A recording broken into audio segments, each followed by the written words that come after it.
Okay, in this video, we're going to talk about what I call the 4 great mindsets. And by mindsets, what I mean is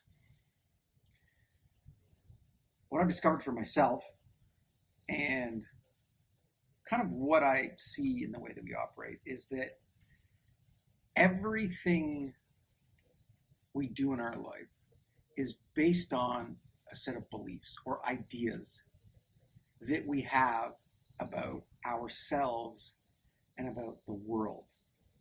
And we have these ways to operate in the world that I would describe as their mindsets. In other words, break the word down, is you set your brain to thinking about the world in a certain way that will get you a certain result.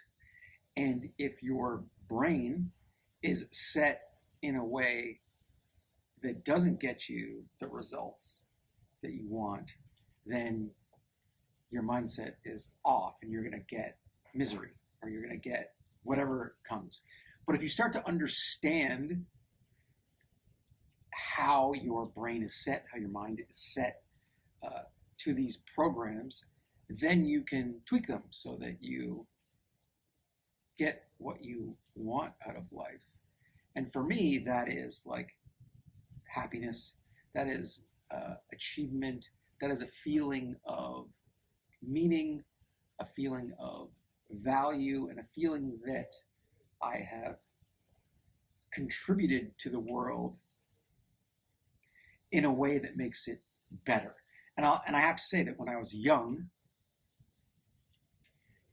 there was a sense of that, and a lot of it was for me, I wanted to have fun, I wanted to do things I enjoyed, and I found that people, when they experienced that, I got a lot of positivity from it, and I found that they smiled, they really got a lot of enjoyment out of some of the things, because I like to create, out of the things that I would create and do, and I was like, that made me really, really happy. That made me very sort of like deep, that gave me some deep happiness. And it wasn't necessarily about the fact that they enjoyed it, but that I felt good about it as well. So it was like a mutual enjoyment. So I understood that part, but then my mindset got shifted where I was thinking more about myself and what I would get out of it. And also that it became for me not understanding what I was really, really getting out of my life, and that I didn't understand my own mindset. I didn't understand the why. Why was I doing this? What was it about this that made me happy? What was it about what I was doing that didn't make me happy? And where could I get these feelings that I actually wanted? And that's sort of like our internal understanding of where we are in the world. And those feelings add up to our feeling of happiness and our feeling of achievement and our feeling of love and connection and all these things that we all want.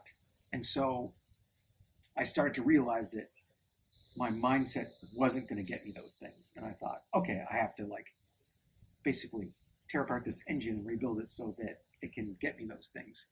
And that's in a very analytical way, but it helped me understand my belief systems and my mindsets that were underlaying what I was doing in life and what I was putting out there, and so therefore what I was getting back. So what I've found for myself is that I am now operating on 4, I wouldn't call them basic, but 4 key mindsets that really help me, and that in studying the history of ideas for a few thousand years and what the greatest minds of society have discovered, I've realized that there's a few things that I really, really liked and that I was like, oh, I've got to bring these to my life so that I can take advantage of these great minds and what they discovered, and I can get the life that I want. And so those four, the first one, it is also called the Golden Rule. And it is do unto others as you would want done to you, or do unto others as you would want them to do unto you. And essentially this is something from Jesus. This is as old as history. Jesus isn't the oldest, but whatever.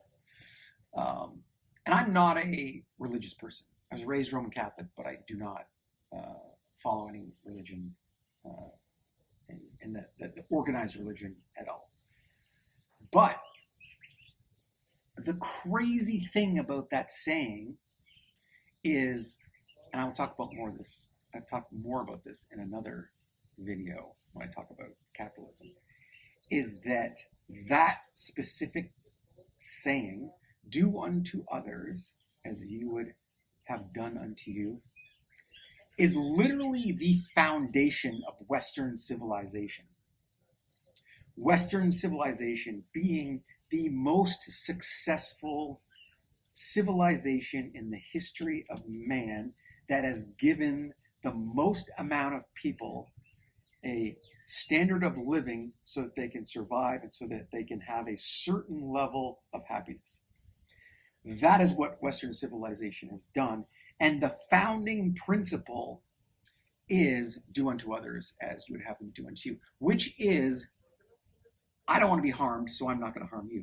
It is also called the social contract. And if you go back and look at philosophy and the founding ideas of Western civilization, you are going to see that whole idea is it's like, I will not mess with you, you do not mess with me.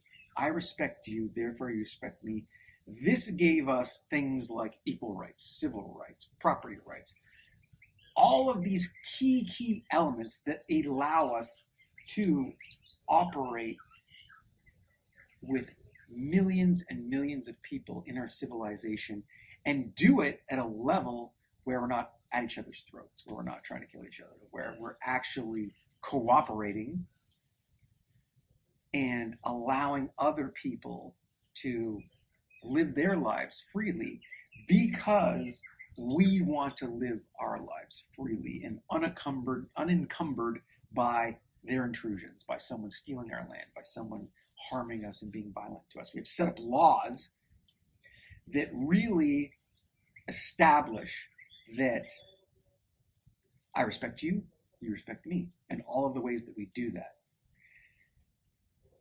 What seems to be happening now is that with an increasing capitalist mentality, which is profit, take whatever you want for yourself, we seem to be losing the idea that if we take from another, if we treat another like a commodity to be used or to be sold or to just sell something to,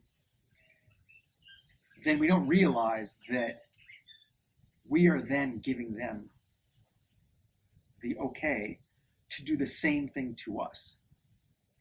And what that does is that builds a massive lack of trust. And that breaks down our society. Now, we can't change all of society, but what we can do is change ourselves. And the benefit of doing that, the benefit of me looking at someone and going, I want to treat this person like I want to be treated, is that if I'm doing that, what I'm going to see pretty quickly is if they reciprocate and they do the same thing. And so if they don't, see you later. You are not of my ilk. You are not doing this, so this is going to harm me. And so if I do this and I see that reciprocation and people are treating me this way, then I'm building trust. So I'm building a connection. I'm building potentially love. But what I'm building are people around me that feel the same way, so I can feel safe in knowing that they've got my back, that they are not going to try and steal from me, that they are not going to try and do something underhanded, that I can feel good about that relationship and trust them. And trust is the essential for all humans, because we're social animals. We need social connection. And if we don't have that trust, we have no social connection, and we do not feel safe or secure in the world. And the world, to a certain extent, nature is a not necessarily hostile place, but it is a neutral place that does not take into consideration you. It's just nature. And so when you have people around you as social animals, and you know that they're considering you, and that you've seen that by their actions they take this do unto others as you would have done unto you into consideration in the way they operate with you, then you have a relationship that you can trust. And if you know that and you operate that way with all the people around you, you're going to be able to see if they feel the same way, and you're going to be able to make connections with those people if they do. And you're going to be able to distance yourself from people or put up boundaries to people that don't, or maybe educate them in the way that they are not operating that works with you. And if they come along and they're like, oh yeah, this makes sense, then you're like, great, you can develop more of a trust with them. And if they don't, then you move them further away from you because you can't trust them. So Jesus, who I like to think of as the original hippie, was the first one that I know of anyway that came up with this golden rule. And that is, for me, it's the number one mindset that I want to go out into the world evaluating with the people I deal with so that I can build trust with them. The second mindset that has just really, really helped me in the last 20 years understand how to cope with a lot of the times really negative situations or situations that I just don't like and that I want to change. And that one is, if something happens to me in my life, whatever that is, and this is a Buddhist saying, I ask myself the question, can I control it or not?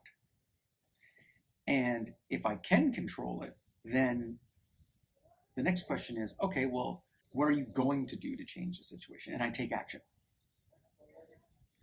And if it's out of my control, then I don't worry about it at all, because it's out of my control. Like the weather, like someone running into my car, like someone running into me on a surfboard. But even in those realms, when I really ask myself the question and I look at it in a more closer way, I just said someone running into me with a car or someone hitting me on a surfboard. There are ways that I can operate that will put me out of harm's way in those situations. And so I even look at that. For example, here in Mexico, where, I have insurance for my truck. But the whole system of if someone hits you and then you're in Canada, there's no fault to a certain extent, but they get points taken away. I don't even know how it works here. And so I do have insurance for my car, but I'm very, very reluctant to view it as something that I'm sure if someone hit me, that I would actually get them to pay for their insurance company to pay for my truck. I doubt that will happen. So how do I operate?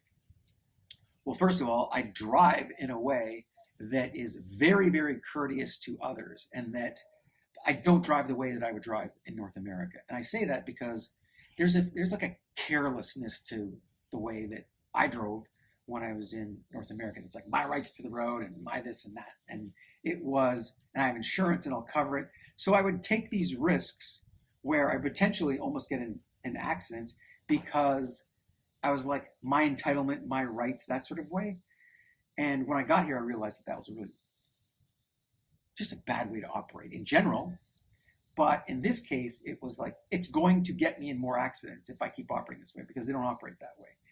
And if I looked at it as I'm going to operate almost the opposite way, in the sense that I'm going to let people do their things, and I'm going to be very wary or careful and make sure that I am absolutely super polite, and that I am giving people the benefit of the doubt, and that if people are breaking rules, I'm going to kind of do some guesswork to see if I can maneuver around that so that I don't put myself in harm's way, more so than I would in North America. And so that's a control mechanism that I can employ to avoid getting in an accident, and to avoid damaging my car so that I have to go repair it. And also, getting a car repaired here is a little bit more difficult. So these are the ways that I can control things around me, so I lessen the chances of something like that happening. But back to that saying, once you start to look at your life in that way, and you look at what happens to you in that way, then you can avoid the stress of thinking about and wasting your time on things that you can't control, like the weather, and you can focus on things that you can control. And so you're not wasting emotions, you're not wasting your time. You're literally going, okay, yes, can control it? No, can't, done. Yes, okay, how? And what do I do? And so it allows me to look at these situations and see them in a less emotional or reactive way, and then focus on what I can actually control. And the next mindset that has really, really helped me in my ability to understand my emotional reactions and take hold of them is the idea that I am responsible for everything in my life. And you might say, oh, that means that last saying that you talked about, which is see what you control, what you can't. Well, if you can't control it, how are you responsible for it? Well, you're responsible, and I'm responsible for my reaction to it. And I'm responsible for my own happiness. That's actually what the phrase should say, is that you are responsible for your own happiness in life. And a lot of that is the way that you look at life, and that you can create the happiness if you want it, and that if you're miserable, it's your doing. It's your reaction to life, and you're placing this misery on it. And if there's something that you consider bad that happens to you, it's how you deal with that and how you can turn that around, and how you can look at that in a way that can bring you happiness or bring you misery. And so ultimately, your mind is going to allow you to do that. And if you understand that you, at the core, are responsible for that happiness, then it gives you the power to figure out a way how to turn that into something positive, or how to turn your life around and make it positive, or to generate a better outlook that allows you to have power in your life and to do things that can fulfill you and bring meaning, even if there's things that are not necessarily good. You value them as, you don't value them in your life, and you see them as negatives. It's a matter of like, okay, well, how do I take responsibility for my reaction to that, and how do I get something that I want that makes me feel good out of that? And so it puts the sole focus on you, and you creating the life and the happiness that you want, and becoming, I've talked about it before in one of my other videos, it gives you the chance to be the hero and not the victim or the bystander. Number 4 is accepting everything in life for what it is, and not placing your sort of judgments on it, in the sense that you can have goals, you can have a vision, you can have all of these plans, you can have all these things that you want to do, that you want to be in your life, but life is just there and it also happens to you. So having tantrums or being super negative about what's occurring in your life as you're creating your life around you. And I used to do this a lot, where I would want something and I would want something to happen, and if it didn't happen, then I would get super angry, and it's like smashing your head again. If there's a wall put up in front of you, it's like I would try and smash my head through the wall. And what I've realized over time is that, one, you can walk around the wall because there might be some sides to it. You can jump over the wall, or maybe that's not the direction you want to go. And so by accepting what's in front of you and what's happening to you, it allows me to take the emotion out of the situation and just say, oh, I can accept that my weaknesses, my skills didn't allow me to do that. My perception of the situation stopped me from doing this. This happened to me, and I don't know why, but this blocked me from my path. But I'm going to accept that because there might be something in it that I don't see. There might be something in it that says that's not the right thing for me at the right time. And so that path is not the way to go. But at the time, I just might not see it. And so the first thing I can do is just accept it as what it is, as opposed to getting mad about it, as opposed to being disappointed, as opposed to being sad, as opposed to getting super angry and taking a tantrum and being super frustrated. And this is one of the things that I work on a daily basis the most, is because I want things to just work. When I put my mind to it, I want it to be like, this path should open up in front of me. But the other more wise part of my mindset is the one that sits back and says, listen, this is not the way this works. And there are a whole bunch of reasons that this could happen. And by you taking a tantrum or having a fit, you're not seeing them. And this might be just something that needs to happen at this moment in time, because it's not the right time, it's not the right path, it's not the right person, it's not the right relationship, it's not the right business arrangement. There are a whole bunch of things that you don't know that are going on, that if you just accept them for what they are, then you can take a step back and you may actually see something that you haven't seen before, or you just accept that something else is going on that says, yeah, this isn't right for you right now. It doesn't mean don't stop working. It means maybe take a break, maybe work on something else, maybe go this way instead of this way. Accept what is happening in the moment, and that's it. It's just part of the human experience. And there may actually be some really, really good learning in that you need to have before you can move forward in life. So those are the 4. I hope those help you. If you have any questions, hit me. Have a good one.